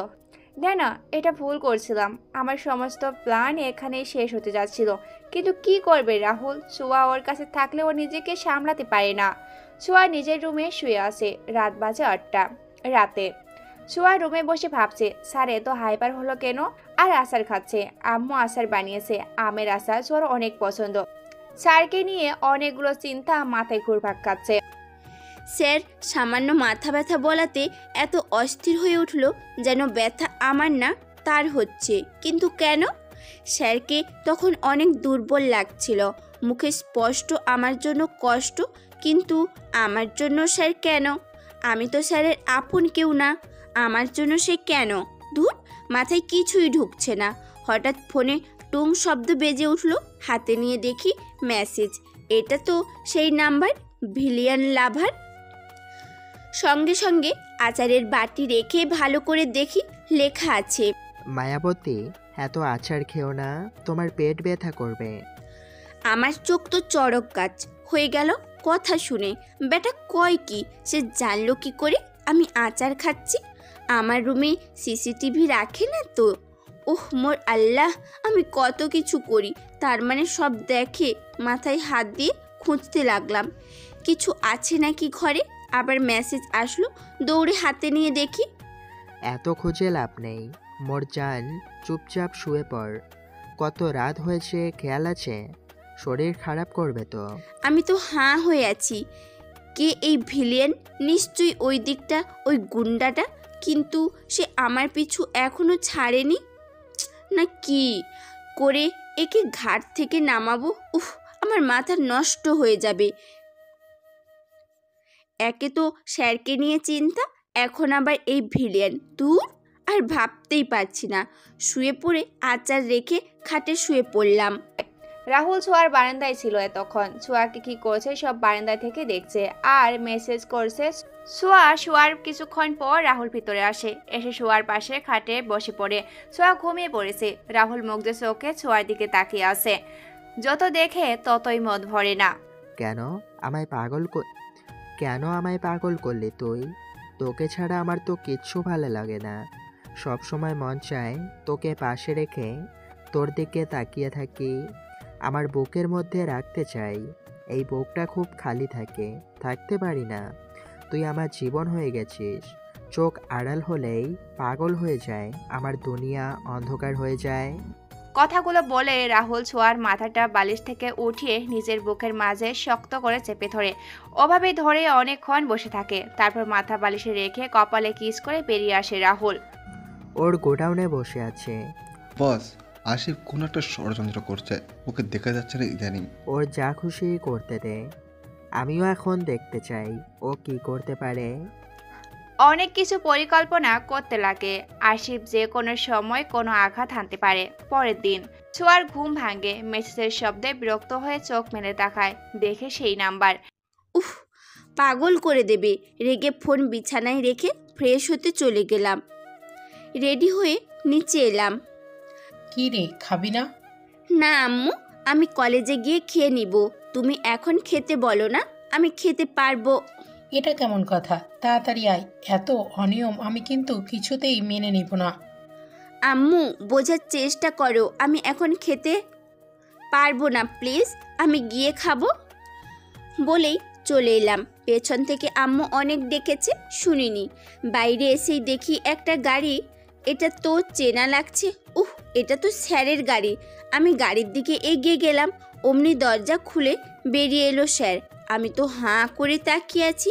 আজ স্যার অ্যাশ কালারের শার্ট পরেছে, ব্রাউন কালারের প্যান্ট, চোখে সানগ্লাস, চুলগুলো স্পাই করা, মুখে হাসি, অপূর্ব লাগে। ছেলেদের যে এত সুন্দর লাগতে পারে স্যারকে না দেখলে জানতামই না। আমি হাঁ করে তাকিয়ে আছি। আমার সামনে এসে স্যার চোখ থেকে সানগ্লাস খুলে নিল। আমাকে পরে দেখো, আগে গাড়িতে ওঠো। স্যারের কথা শুনে লজ্জা চোখে নামিয়ে নিলাম। ইস, কেন যে তাকালাম, স্যার কি ভাবছে আমাকে নিয়ে কে জানে। আচ্ছা, স্যার এখানে কেন? আমি মাথা উঠিয়ে ভ্রু কুঁচকে তাকালাম স্যারের দিকে। আপনি এখানে কেন স্যার? তুমি গাড়িতে ওঠো। স্যার দরজা খুলে আমাকে ভেতরে ঢুকিয়ে দিল। আমি হাঁ করে তাকিয়ে আছি। ঘটনাটা এত দ্রুত হলো যে আমি কিছু বলতে পারলাম না। স্যার গাড়িতে এসে বসলো। স্যার, এটা কি হলো? আপনি আমাকে জোর করে গাড়িতে তুললেন কেন? আর আপনি আমার বাড়ির সামনে কেন? এত কিছু জেনে কি করবে? চুপ করে বসে থাকো। মানে চুপ করে থাকবো কেন বলুন?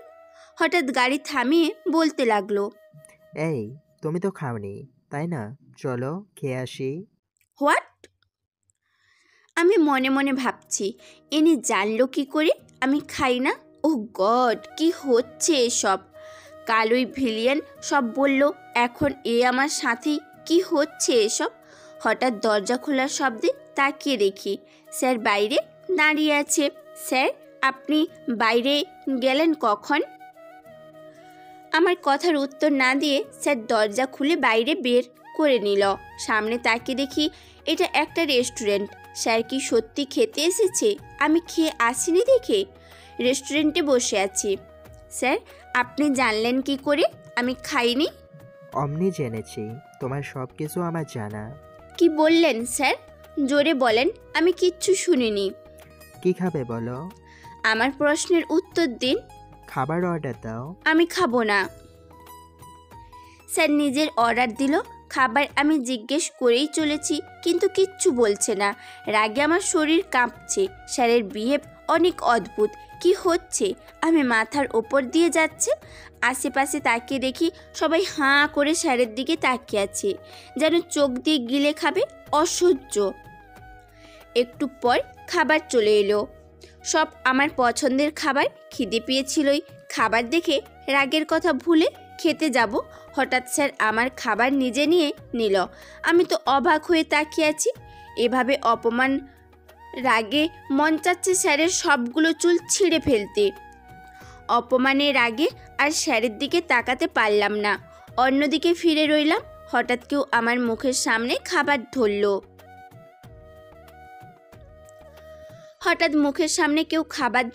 তাকিয়ে দেখি স্যার। আমি অবাক হয়ে তাকালাম।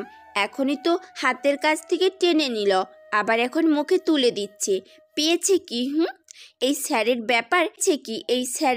ব্যাপার স্যাপার আমার মাথায় ঢুকে না। কিছু সেকেন্ড রূপ বদলায়। আমি কথাগুলো ভাবছিলাম। কি হলো? এমন বড় বড় করে তাকিয়ে আছো কেন? খাও। স্যার, আপনার মতলবটা কি বলেন তো? মানে? মানে হলো আমি খেয়েছি কিনা জানলেন কিভাবে? আর আমি না খেলেই বা আপনার কি? আপনি কেন আমার জন্য এখানে এলেন খাওয়াতে? এত কিছু তোমার জানতে হবে না, বুঝছো? আর ভাবতেও যেও না, চুপচাপ খেয়ে নাও, ক্লাসের টাইম হয়ে যাবে তো। নো, আমি খাবো না। আপনি বললেই আমার করতে হবে নাকি?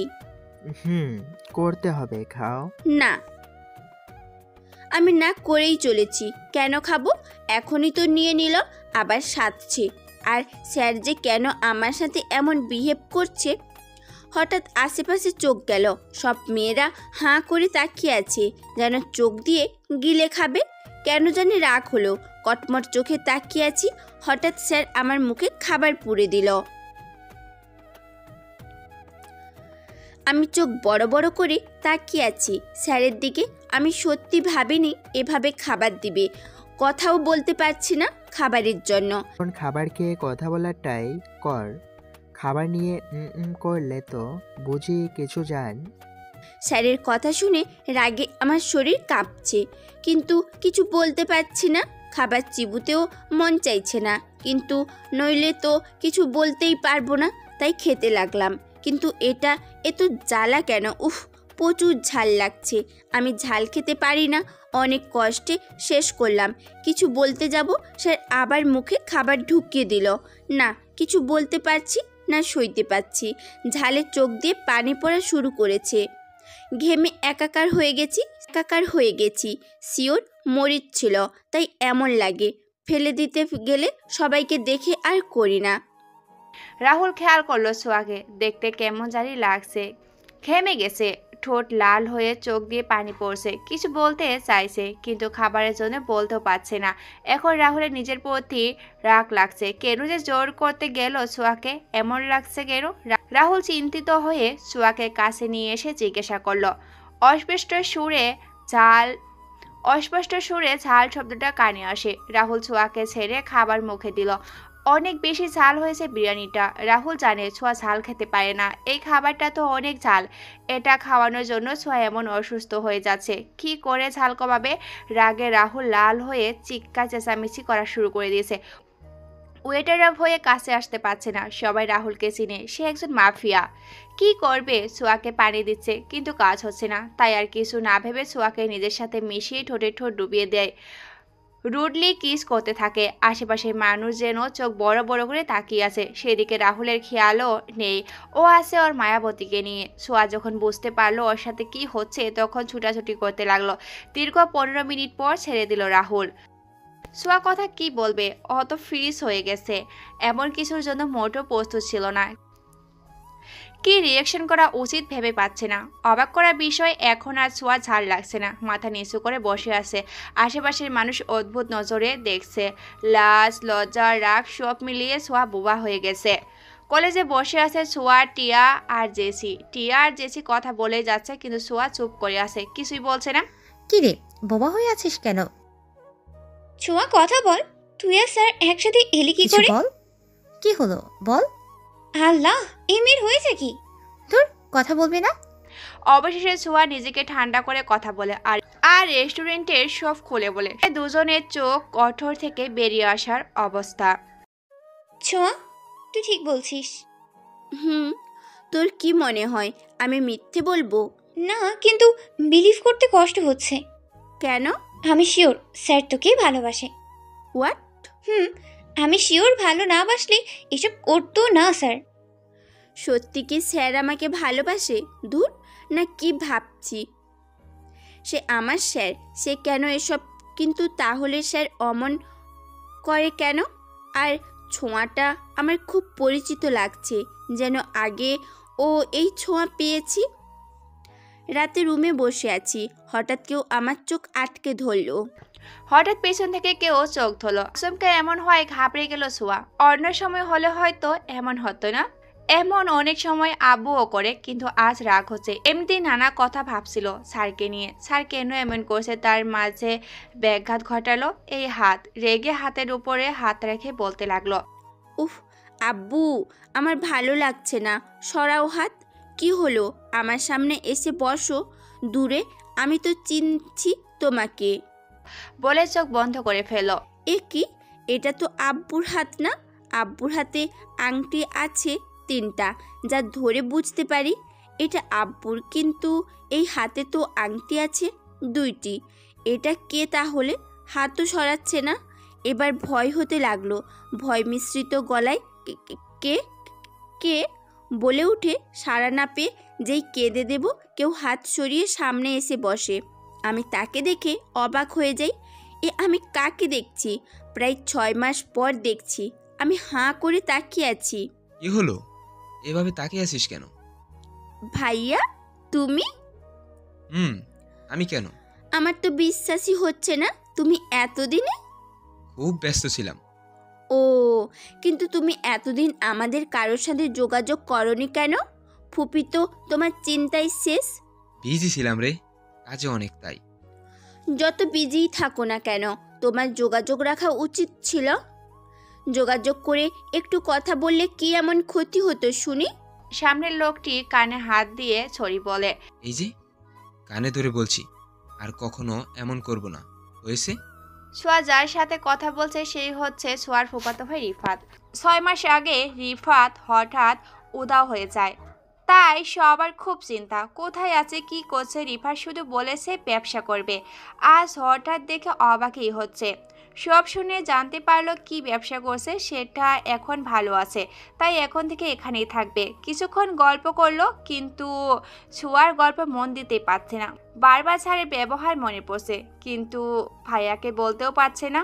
আচ্ছা ভাইয়া, আমার না অনেক ঘুম আসছে, কাল কথা বলি।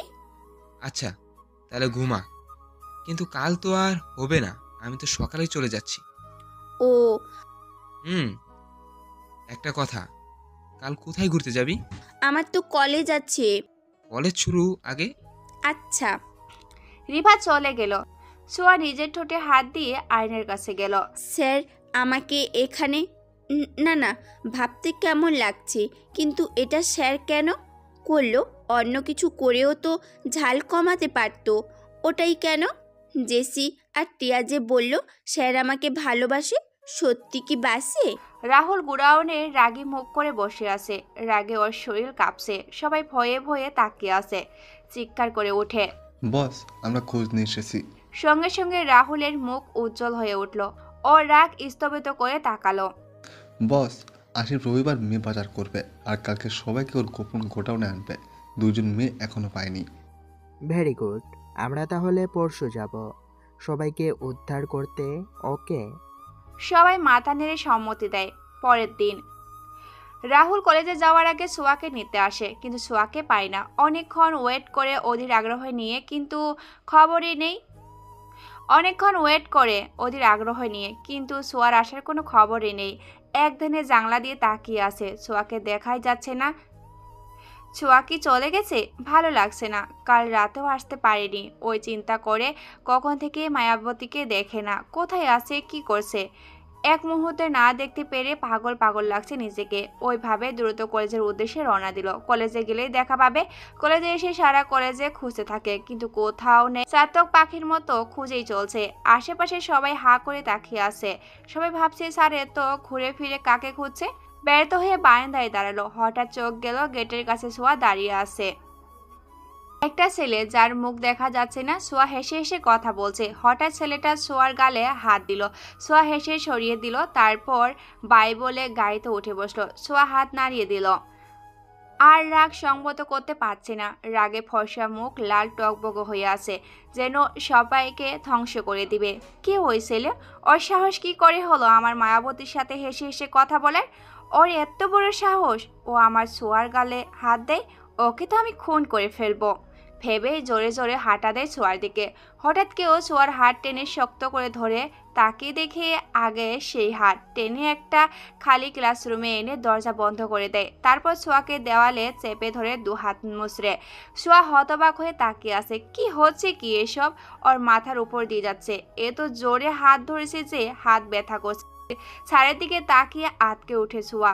চোখ জোড়া অসম্ভব লাল হয়ে আছে। দেখেই ভয় পেয়ে যায় সোয়া। কিছু বলতে যাবে, স্যার বলে ওঠে, তুই কি কথা বলছিলি ওর সাথে? তুই স্যার? ভয়ে কথা বলতে পারছে না। কি হলো বল? ওই ছেলের সাহস কি করে হলো তোর গালে হাত দেওয়ার? বলেই আমার গালে হাত দিল, তারপর অন্য হাত দিয়ে হাত শক্ত করে ধরে আছে। স্যার, আমার লাগছে, প্লিজ ছাড়ুন। কি বলছে এসব? আমি কোনো ছেলের সাথে কথা বললে আপনার কি তাতে? কথা বলতে দেরি হলেও তার দেরি হলো না, চিৎকার করে বলল, কি বললি? আমার কি? আমারই তো সব। তোর সব কিছু আমার। সব তুই আমার সাথে কথা বলবি। আমি তোর গালে হাত দেব। ওই ছেলে কেন দেবে? হোয়াই? ওকে আমি। আর কিছু বলল না, আচমকা আমার গালে কামড়ে ধরলো। আমি ব্যথায় আহ করে উঠলাম, চোখ বন্ধ। স্যার, কি বলছে? কি বলছেন এসব স্যার? আপনার সব মানে কি? ছাড়ুন। সামান্য কারণে এমন করছেন কেন? কে হন আপনি যে আমার সাথে এমন করছেন? কাল রেস্টুরেন্টে এসবের মানে কি? রেগে কথাগুলো বললাম। স্যার এবার আমার হাত ছেড়ে দিয়ে দুই গালে হাত রেখে বলল, বিকজ আই লাভ ইউ।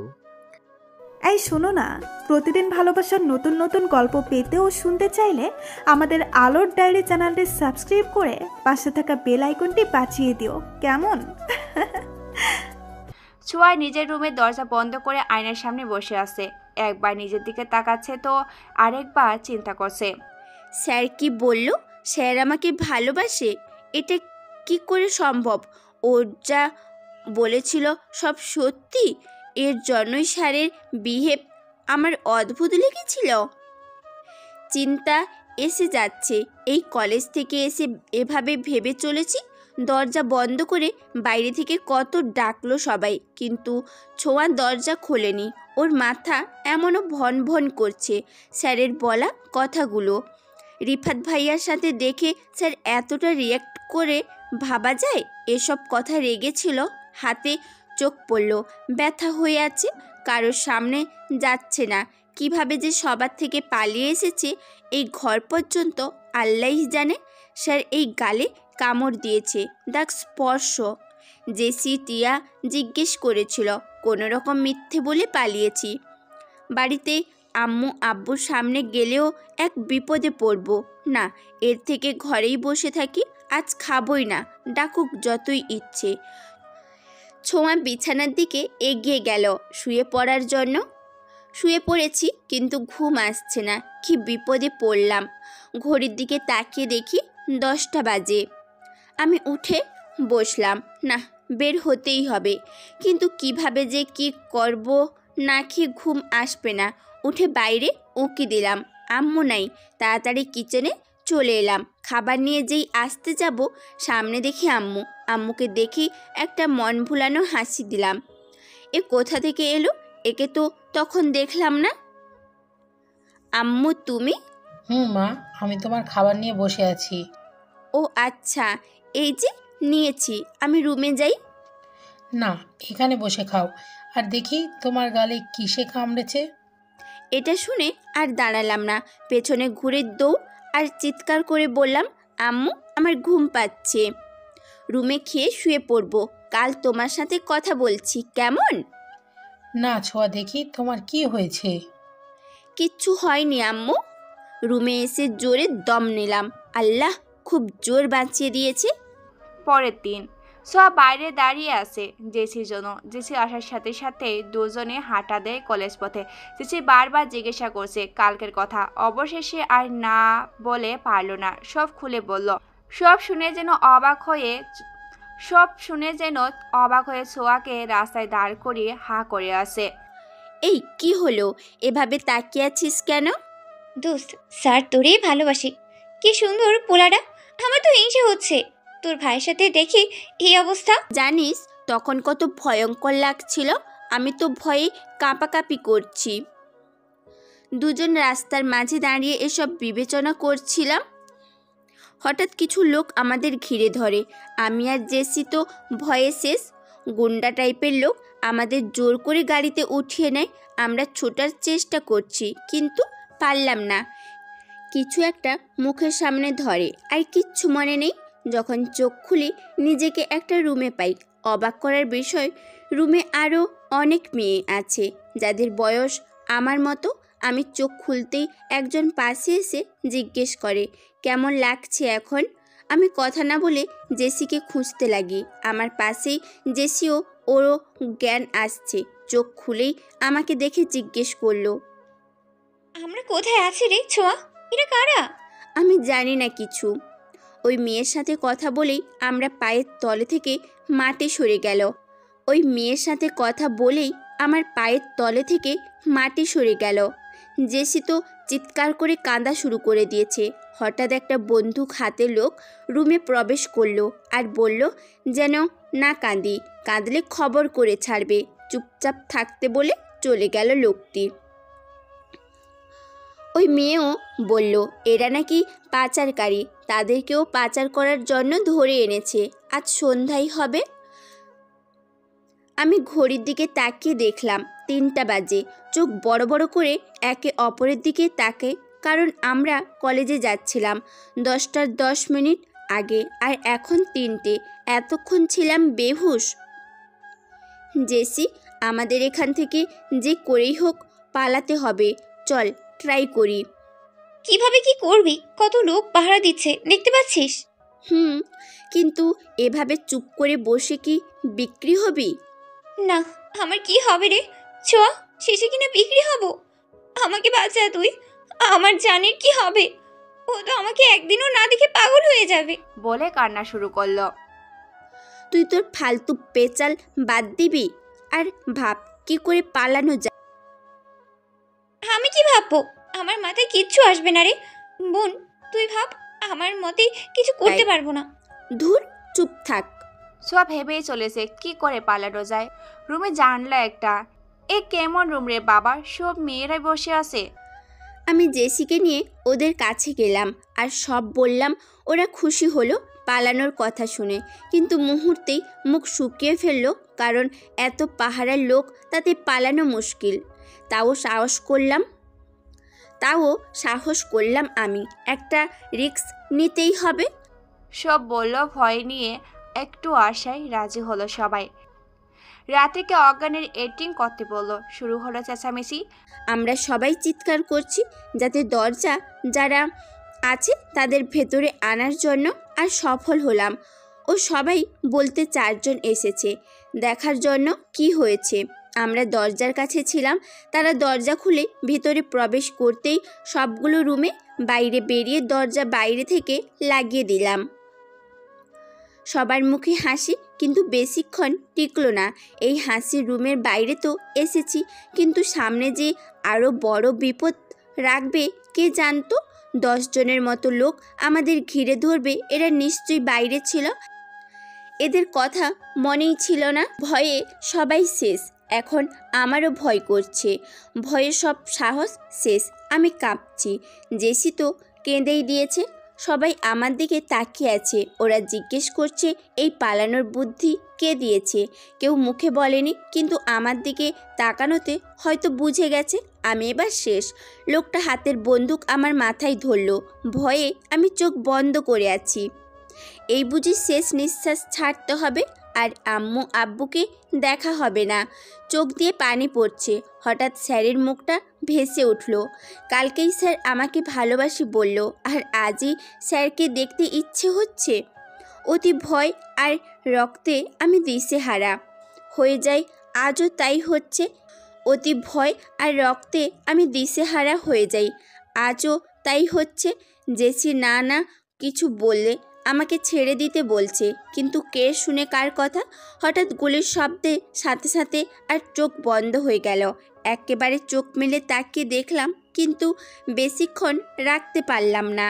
এই শোনো না, প্রতিদিন ভালোবাসার নতুন নতুন গল্প পেতে ও শুনতে চাইলে আমাদের আলোর ডায়েরি চ্যানেলটি সাবস্ক্রাইব করে পাশে থাকা বেল আইকনটি বাজিয়ে দিও, কেমন? কানের কাছে শব্দ পাচ্ছি, কিন্তু কিসের? আমি কোথায় আছি? আমি কি বেঁচে আছি নাকি মরে গেছি? বেঁচে কি করে থাকবো? আমাকে তো ওই লোকটা গুলি করে দিয়েছিল, কিন্তু শব্দ কোথা থেকে আসছে? নড়তে যাব, এ কি? কেউ মনে হচ্ছে আমায় শক্ত করে ধরে আছে, কিন্তু মরার পর কে ধরে আছে আমাকে? মিটমিট করে চোখ মেলে তাকালাম।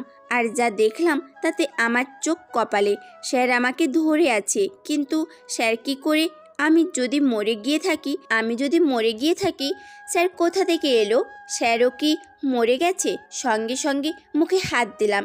ছি, কী সব ভাবছি আমি। স্যার আমাকে চোখ খুলতে দেখেই এক প্রকার লাফিয়ে উঠল। খুশিতে তার চোখে পানি আমার মুখে চুমুতে ভরিয়ে দিতে লাগলো। মায়াবতী, তুমি ঠিক আছো? দেখো, তোমার কিছু হবে না, প্লিজ চোখ খুলে থাকো। আমি সঙ্গে সঙ্গে চোখ বন্ধ করে ফেলেছি। এ কি? স্যার এভাবে কথা বলছে, তার মানে আমি মরে যাইনি। কিন্তু কিভাবে?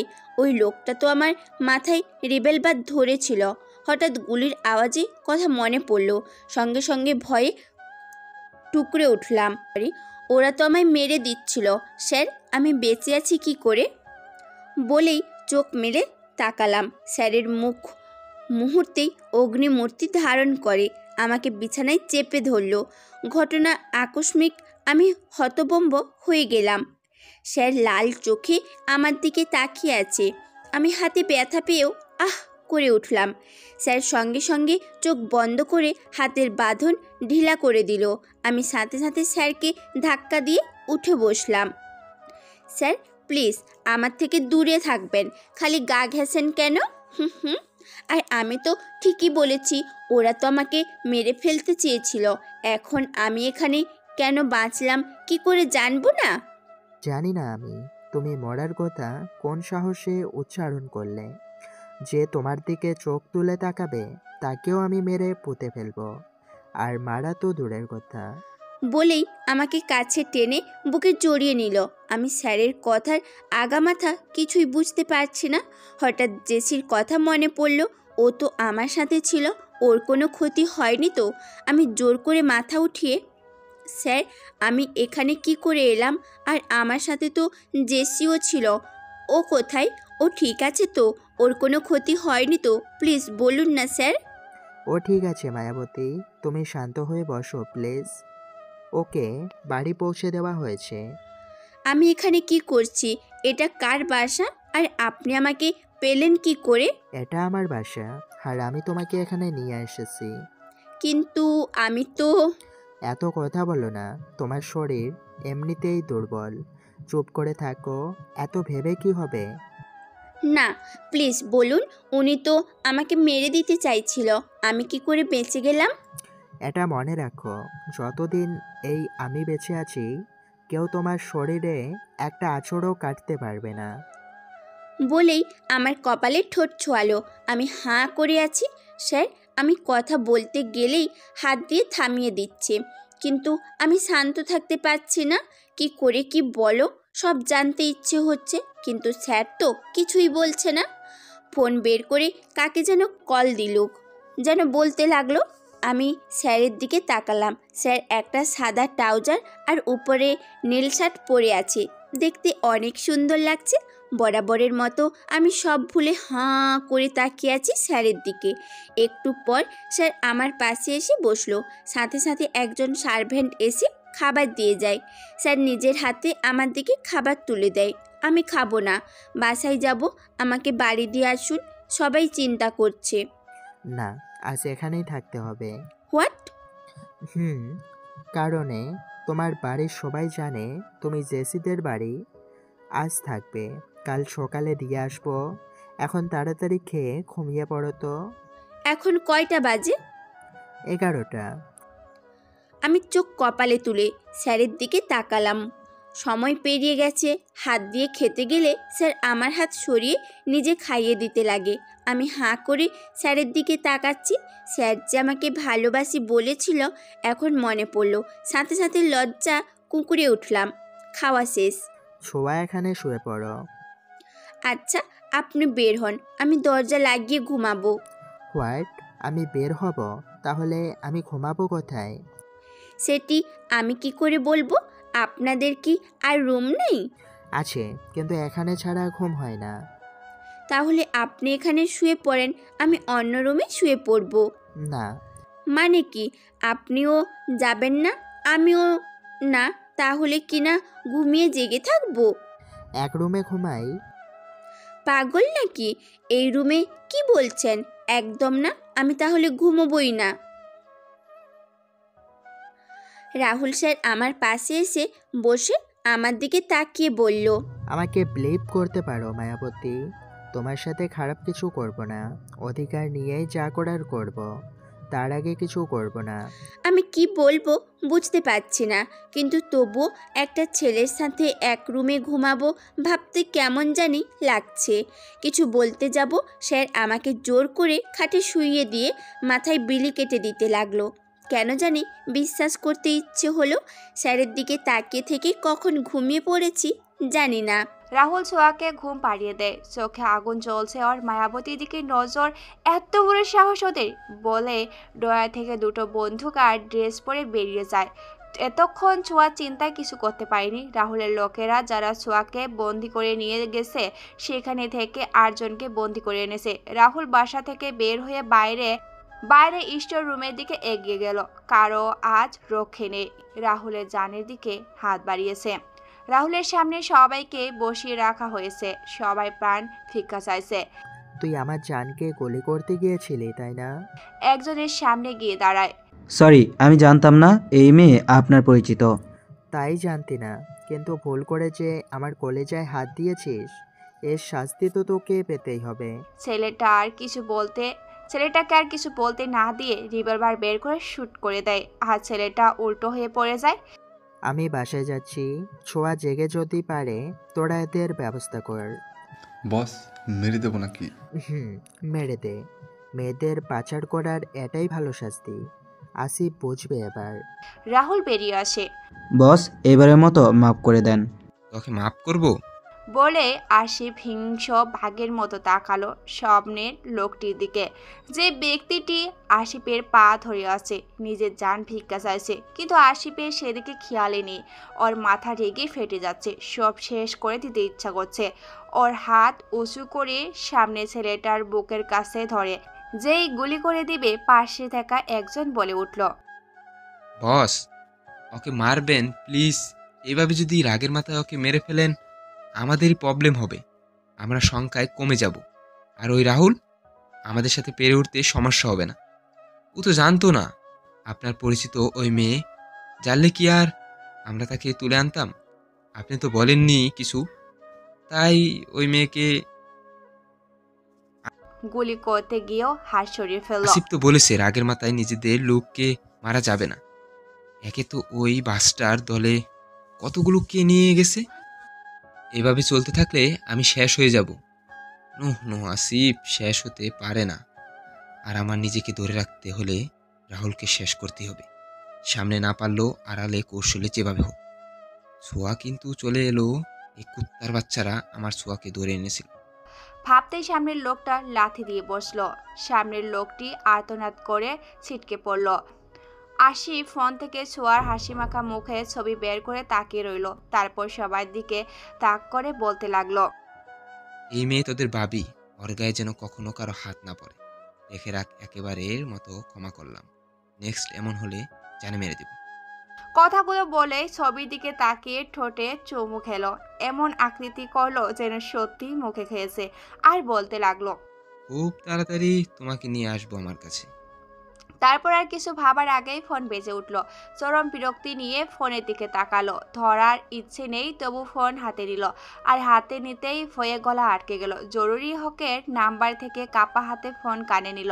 আর বিকৃত ভাষায় গালি কানে এলো, সাথে হুমকি। জোরে জোরে আছাড় মারে ফোন মেঝেতে ফেলে দিল।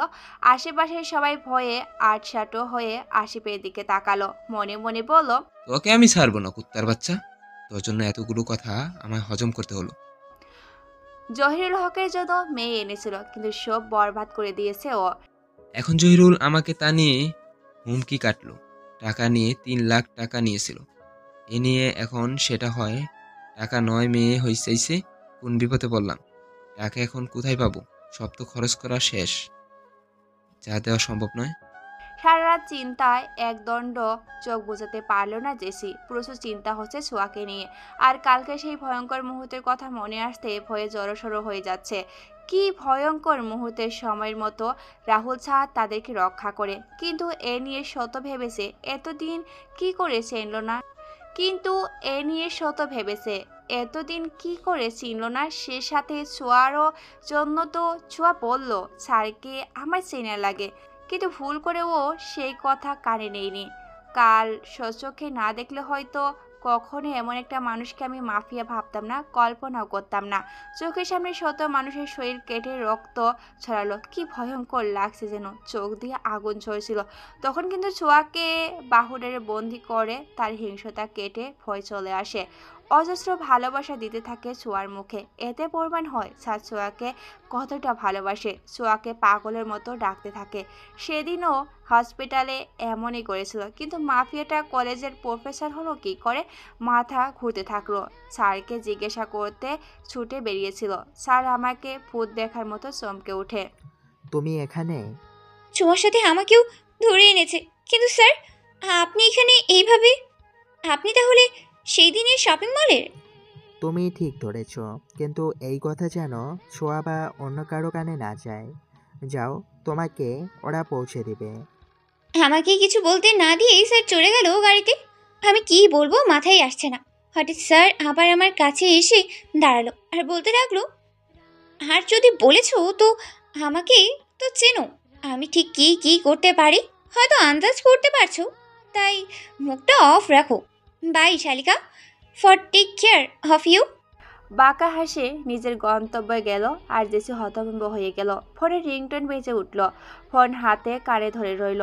ওপাশ থেকে একজন নানা কথা বলে যাচ্ছে, কিন্তু জেসির কথা বলতে ভালো লাগছে না। এখন ছোঁয়াকে নিয়ে অনেক টেনশন হচ্ছে, না কাউকে বলতে পারছে আর না কিছু করতে পারছে। জেসির বিহেভ শীতল। কি হলো সোনা, কিছু বলছো না কেন? কি হয়েছে জান, কথা বলো। ওই কথা বলো না, আমার কিন্তু টেনশন হচ্ছে। তুমি ঠিক আছো তো? আমি কি আসবো? আমার কথা বলতে ভালো লাগছে না, পরে কথা বলি। আর অপেক্ষা না করে কল কেটে দিল। কান্না পাচ্ছে খুব, কিন্তু এখন কল থাকলে সেটা শীতল বুঝে ফেলতো। আর তা নিয়ে তুলকালাম কত। ছেলেটা যে খুব ভালোবাসে ওকে। 1 মাস হলো রেজিস্ট্রারি করে রেখেছে, শুধু ওর বড় বোন আসার অপেক্ষায় পাড়ি জমিয়েছে বিদেশের মাটিতে। বিয়ের পর সেখানে সেটেল হয়ে গেছে। পারিবারিকভাবে বিয়ে ঠিক হয়েছে। প্রথমে জেসি তেমন একটা পছন্দ করতো না, কিন্তু এখন সেই তাকে ভালোবাসে, প্রচণ্ড রকমের ভালোবাসে, কিন্তু মুখে বলে না। ফোনে মেসেজ এলো, শীতলের মেসেজ। একটা ছোট্ট নিঃশ্বাস ফেলে কল করলো। যতক্ষণ ভালো করে কথা না বলবে এভাবেই কল করে যাবে। ছোঁয়ার বাসার সামনে গাড়িতে বসে আছে রাহুল। আর ছোঁয়া বাড়িতে আসার সাথে সাথে দরজা খুলে বেরিয়ে আসতে গেলে আচমকা ছোঁয়ার হাত টেনে ধরে রাহুল। পিছনে ফেরার আগে রাহুল ছোঁয়ার কোমর জড়িয়ে টেনে ধরে নিল। আচমকা এমন হয় হা হয়ে তাকিয়ে আছে ছোঁয়া। এভাবে টেনে আনলেন কেন? আমি বাড়ি এসে গেছি, নামতে দিন। রাহুল কথা না বলে ছোঁয়ার সামনে কপালে পড়ে থাকা চুলগুলো কানের পিছনে গুঁজে দিল। কি হলো? ছাড়ুন, কেউ দেখে ফেলবে। ছাড়ুন। মানে কি? একটা চুমু দাও। কোনো সংকোচ না করে বলে ফেলো। রাহুলের কথায় অবাকে চরম সীমায় পৌঁছে গেল। বলে কি, কি নির্লজ্জ বাবা, এভাবে কেউ কোনোদিন চুমু চেয়েছে? লজ্জায় লাল হয়ে গেছে ছোঁয়া, সঙ্গে সঙ্গে মাথা নিচু করে ফেলল। কি হলো? ছাড়ুন, আমার দেরি হচ্ছে। চুমু দাও, তাহলে ছেড়ে দেব।